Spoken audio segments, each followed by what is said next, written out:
Hi అండి, ఈరోజు మన రెసిపీ రాగి జున్ను. ఇగోండి, ఇది 1 కప్ రాగులండి. దీన్ని నైటే నానబెట్టేసుకున్నాను. 8 to 10 అవర్స్ నానబెట్టుకోవాలండి రాగుల్ని. దీని తర్వాత దీన్ని బాగా కడిగేసి ఒక 2-3 టైమ్స్ బాగా కడుక్కొని ఇందులో నుంచి రాగి పాలు అనేవి మనం ఎక్స్ట్రాక్ట్ చేసుకోవాలి. సో ఇప్పుడు నేను దీన్ని ఒక 2 టైమ్స్ కడిగేసి మిక్సీ జార్లో వేసుకొని దీనిలో నుంచి పాలు తీసుకుంటాను.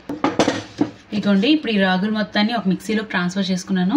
ఇప్పుడు దీన్ని కొంచెం వాటర్ వేసుకొని చక్కగా దీన్ని ఫైన్గా ఆడేసుకోవాలి. రాగి పాలు రెడీ చేసుకుంటూ ఓ పక్కన మనం ఏం చేద్దామంటే, ఇది 1 కప్పు బెల్లం అండి. ఇది 1 కప్పు బెల్లం. 1 కప్పు బెల్లంలో కొంచెం వాటర్ పోసుకొని ఇది స్టవ్ మీద పెట్టుకుందాం. మనం బెల్లం పాకం తీసుకొని దీన్ని కొంచెం చల్లగా చేసి అప్పుడు అందులో యాడ్ చేసుకోవాలన్నమాట. సో అందుకని ఫస్ట్ పాకం పెట్టేస్తున్నాం పొయ్యి మీద. బెల్లం మొత్తం కరిగిన తర్వాత ఆ రాగి పాలు దీన్ని యాడ్ చేసుకోవాలి చల్లగా అయ్యాక. సో బెల్లం పాకం పెట్టేస్తాను. ఇది మెల్లిగా మరుగుతుంది. ఇదిగోండి, మిక్సీలోని ఈ రాగుల్ని వాటర్ని కలుపుకొని ఆడుకున్నాను ఒకసారి. దీన్ని ఒకసారి స్ట్రెయిన్ చేసుకుందాం. స్ట్రెయిన్ చేసుకొని మళ్ళీ ఇంకొకసారి మనం పాలు అనేవి తీసుకోవాలి. అలా 3 టైమ్స్ చేయాలండి మొత్తం. ఇది ఒక్కసారి అయ్యింది కదా, ఇంకొక 2 టైమ్స్ ఇదే ప్రాసెస్ని రిపీట్ చేయాలి. ఇంకోటి ఇప్పుడు నేను ఒక 3 టైమ్స్ ఈ రాగుల్ని వాటర్ వేసుకొని కొంచెంగా ఆడుకున్నాను. 1 కప్పు రాగులండి. మన బెల్లం కూడా బాగా కరిగిపోయింది వాటర్లో. అది కూడా ఫ్లేమ్ ఆఫ్ చేసేసుకుంటున్నాను. ఫ్లేమ్ ఆఫ్ చేసేసుకొని అది కొంచెం కూల్ అవుతుంది. ఇంతలో ఈ రాగుని వడకట్టేసుకుందాం. చాలా టేస్టీగా ఉంటుందండి స్వీట్. పిల్లలు జనరల్గా రాగులు ఆ టెక్స్చర్ వల్ల తినరు కదా, ఇది చాలా స్మూత్ టెక్స్చర్తో వస్తుంది. సో చాలా ఇష్టంగా తింటారు పిల్లలు. ఇదిగోండి, నాకు 1 కప్పు రాగుల్ని నైట్ అంతా నానబెడితే నాకు ఈ గిన్నెడు రాగి పాలు అంటే వచ్చాయి. ఇప్పుడు దీన్ని జున్ను ప్రిపేర్ చేసుకోవడానికి కోసం మనం ఏం చేస్తామంటే, ఆల్రెడీ వాటర్లో బెల్లాన్ని కరిగించుకున్నాం కదా, ఈ బెల్లాన్ని కూడా యాడ్ చేసుకుందాం. ఈ బెల్లాన్ని కొంచెం స్ట్రెయినర్తో స్ట్రెయిన్ చేసుకుంటున్నాను. అప్పుడప్పుడు బెల్లంలో కొంచెం డస్ట్ అవి ఉంటాయి కదా, అవి కూడా ఉండకూడదని ఈ బెల్లం వాటర్ని ఇందులో యాడ్ చేసుకుంటున్నాను. బెల్లం వాటర్ ఈ రాగి పాలు బాగా కలిపేసుకున్నాం. చూసారు ఎంత మంచి కలర్ ఉందో దీనికి.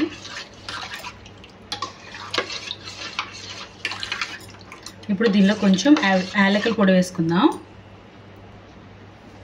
ఇదిగోండి, 2 యాలకులు ఇంకా ఒక 4 మిరియాలని నేను చక్కగా దంచుకొని ఇందులో యాడ్ చేసుకుంటున్నాను. ఇందులో యాలకులు ఇంకా ఇవి దంచేసి చక్కగా వేసుకుంటున్నాను. ఈ మొత్తాన్ని ఒకసారి కలుపుకొని దీన్ని ఒక పెద్ద కళాయిలో కానీ ఒక పెద్ద గిన్నెలో కానీ ట్రాన్స్ఫర్ చేసుకోవాలండి. సో దానికి ఫస్ట్ ఇది పక్కన పెట్టుకొని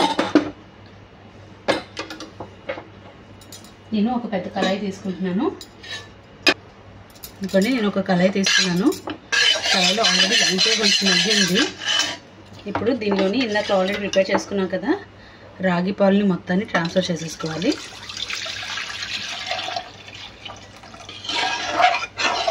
ఇప్పుడు ఈ రాగి పాలని కంటిన్యూస్లీ మిక్స్ చేస్తుంటే ఇది చిక్కబడుతుందండి.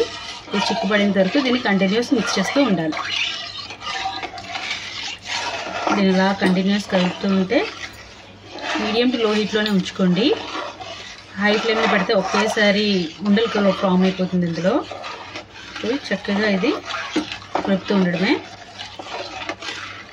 ఇప్పుడు 2 మినిట్స్ అయినా చూడండి, కొంచెం చిక్కబడింది కదా, అలా మెల్లిగా మొత్తం పాలలో ఉన్న వాటర్ అంతా ఇంకిపోయి మొత్తం అంత దగ్గరికి వచ్చేస్తుంది.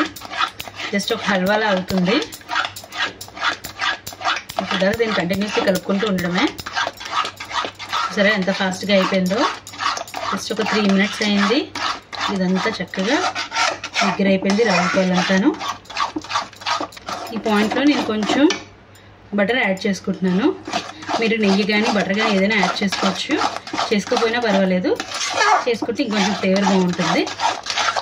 ఇది బాగా కలిపేసుకొని ఇది ఆల్మోస్ట్ డన్. ఇది ఇప్పుడు ఆల్రెడీ నేను ఒక మోల్డ్ని గ్రీస్ చేసి పెట్టుకున్నాను.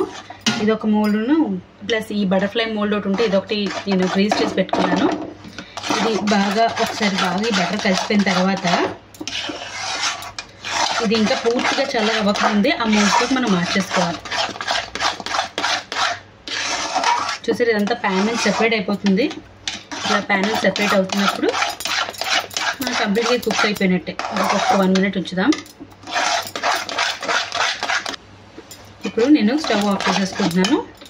స్టవ్ ఆఫ్ చేసేసుకొని ఇందాక ఆల్రెడీ 2 మోల్డ్స్ నేను గ్రీస్ చేసి పెట్టుకున్నాను కదా, ఇందులోకి ఇప్పుడు వేడిగా ఉంటుండగానే దాన్ని ట్రాన్స్ఫర్ చేసేసుకుంటాను. ఇది చల్లగా అయిపోతే గట్టిగా అయిపోతుంది. కొంచెం వేడిగా ఉంటుండగానే దీన్ని మనకు నచ్చిన షేప్లోకి మనం మోల్డ్ చేసేసుకోవచ్చు.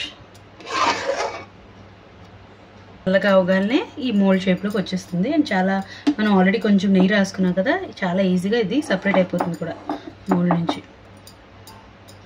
నేను కేక్ మోల్డ్ తీసుకున్నాను. మీరు ఏ కోరిగిని స్టీల్ ప్లేట్ దేనిలో వేసుకున్నా పర్వాలేదు. ఇవ్వండి. ఇలాగే ఇప్పుడు మన బటర్ఫ్లై మోల్డ్లో కూడా యాడ్ చేసేసుకుంటాను.